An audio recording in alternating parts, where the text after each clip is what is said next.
शरीयत का हुक्म यह है कि अगर किसी मुसलमानों के किसी खित्ते पर गैर मुस्लिम हमला आवर हों तो सारे मुसलमानों पर जिहाद फर्ज हो जाता है, अल अकरब फल अकरब करके। यानी सबसे पहले उस खित्ते के साथ रहने वाले जो मुसलमान हैं उन पर जिहाद फर्ज होता है। अगर वो काफी न हो तो उनके बराबर, वो काफी न हो तो उनके बराबर। इस लिहाज से जो करीब के ममालिक हैं उनके ऊपर जिहाद फर्ज है, लेकिन साथ साथ ये भी है कि जिहाद बकदरे इस्तिताअत फर्ज होता है, जिसमें जितनी इस्तिताअत हो वो उसी इस्तिताअत के मुताबिक जिहाद में शरीक हो। लिहाजा उनकी जानी माली दिफाई इमदाद ये फर्ज है तमाम मुसलमान मुल्कों के ऊपर, लेकिन उसके लिए ऐसी हिकमत अमली जरूरी है कि जिससे उनको फायदा पहुंचे, नुकसान न पहुंचे।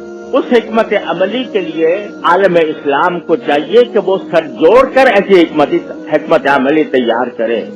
खुद हमारी हुकूमत अल्हम्दुलिल्लाह पाकिस्तान की ऐसी फौजी ताकत रखती है कि जो बहुत कम मुल्कों को मयसर है, लेकिन इसका फर्ज है कि उसको की इमदाद करे, लेकिन इमदाद करे ऐसी हिकमत के साथ कि जिससे उसको फायदा पहुंचे, नुकसान न पहुंचे। और उसका तरीका इस तरह नहीं है कि बरसरे आम जाकर उनके घर पर जाकर मिसाइल दाग दिए जाए, बल्कि उसके लिए हिकमत अमली की जरूरत है।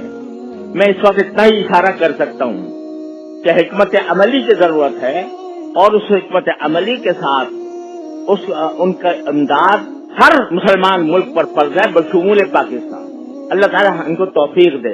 मैं अपनी फौज के बारे में इतनी बात जानता हूँ कि बुनियादी तौर पर वो मुसलमान और उनके अंदर इस्लामी जज्बात भी हैं। लिहाजा ये बात मुझे मुस्तबअद लगती है कि वो इस मामले में बिल्कुल खामोश बैठे हुए हों और उन्होंने इस सिलसिले में कोई हिकमत अमली तैयार न की हो।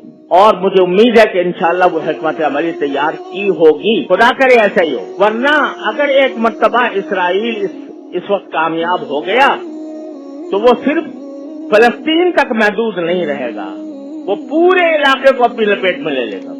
और ये ऐसा सांप है जिसको अगर इस वक्त उसका सर न कुचला गया तो फिर वो दूसरे मुल्कों की तरफ भी वो आगे डसने के लिए आगे बढ़ेगा। लिहाजा सारे मुसलमान मुल्कों को ऐसी हिकमत अमली तैयार करने की जरूरत है कि जिसके जरिए इस फितने का खात्मा हो सके।